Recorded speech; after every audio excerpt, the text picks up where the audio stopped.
नामवर साइंसदान और मशहूर कॉलम निगार डॉक्टर अब्दुल कदीर खान अपने एक कॉलम में लिखते हैं कि मैं 2 बार मिस्र गया और काहिरा में दोनों बार एहराम मिस्र की सैर की।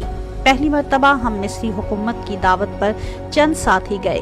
बाद में मैं अपनी फैमिली के साथ सफीर पाकिस्तान अनवर कमाल की दावत पर गया।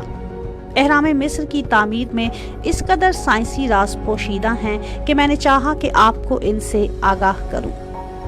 जो पत्थर एहराम की तामीर में लगाए गए हैं, इनका वजन 2 से 15 टन तक है। एहराम में तकरीबन 30 लाख पत्थर लगाए गए हैं। फिरौन के कमरे की छत पर जो पत्थर लगा है, इसका वजन 70 टन है, यानी 70,000 किलोग्राम। और आज तक कोई ये हल पेश नहीं कर सका कि किस तरह बनाने वालों ने इतना बड़ा और वजनी पत्थर छत पर लगाया।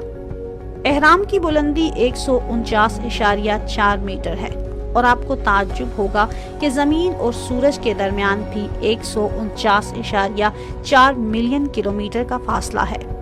एहराम के अंदर जाने का रास्ता एक सितारा यानी शुमाली पोल की सिमत बतलाता है और अंदरूनी रास्ता सख्त सितारा की जानिब इशारा करता है, जिसका जिक्र सूरह नजम की आयत नंबर 49 में आया है। अगर आप गोश्त का ताज़ा टुकड़ा एहराम के कमरे में रखेंगे तो वो सड़ेगा नहीं बल्कि खुश्क हो जाएगा। ये राज आज तक राज ही है। एहराम के मुहीत को अगर इसकी ऊंचाई से तकसीम किया जाए तो ये 3.14 के बराबर है, जो रियाजी और फिजिक्स में पाई के तौर पर इस्तेमाल होता है। यानी अगर किसी दायरे के मुहीत को इसके कदर से तकसीम करें तो ये अदद मिलता है। ये नाकाबिले यकीन करिश्मा है। रात के वक्त एहराम चमकता है क्योंकि इस पर बरकी रंग की पॉलिश की गई है। जिस तरह बाज घड़ियों का डायल रात को चमकता है क्योंकि इसकी सुइयों और नंबरों पर ताबकार धात रेडियम के रंग की पॉलिश होती है। तीनों एहरामों की लाइन आसमान में चमकने वाले सितारों के मतवाजी है। साल में एक दिन सूरज की शुआएं एहराम के अंदर दाखिल होती हैं। ये दिन फिरौन की पैदाइश का दिन है। एहराम में रखी तलवारें और छुरियां जंग आलूद नहीं होती, हालांकि हजारों बरसों से वहां मौजूद हैं और साइंसदान आज तक इस राज को नहीं समझ सके। एहराम के चंद कमरों में बहुत से आलात बंद हो जाते हैं और साइंसदान आज तक ये राज हल नहीं कर सके।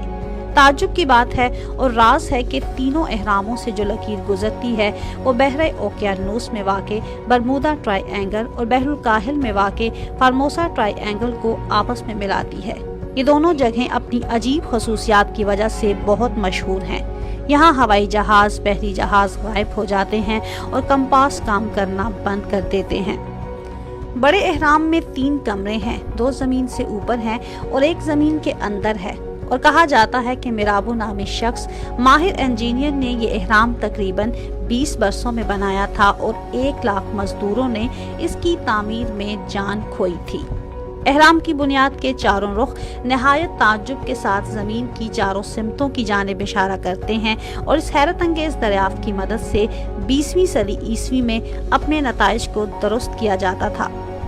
जो दायरा एहराम को 2 हिस्सों में तकसीम करता है वो तमाम बरे आज़मों और समंदरों को बिल्कुल बराबर 2 हिस्सों में तकसीम करता है। इनका रकबा एक दूसरे से बराबर है। अगर ब्लेड्स वहां रख दिए जाएं तो वो निहायत तेज तलवारों में तब्दील हो जाते हैं। साइंसदान ये राज भी हल नहीं कर सके। साइंसदान कहते हैं कि जो बातें आज तक पुरानी चीजों और राजों से मिलती हैं वो समंदर में कतरे के बराबर हैं।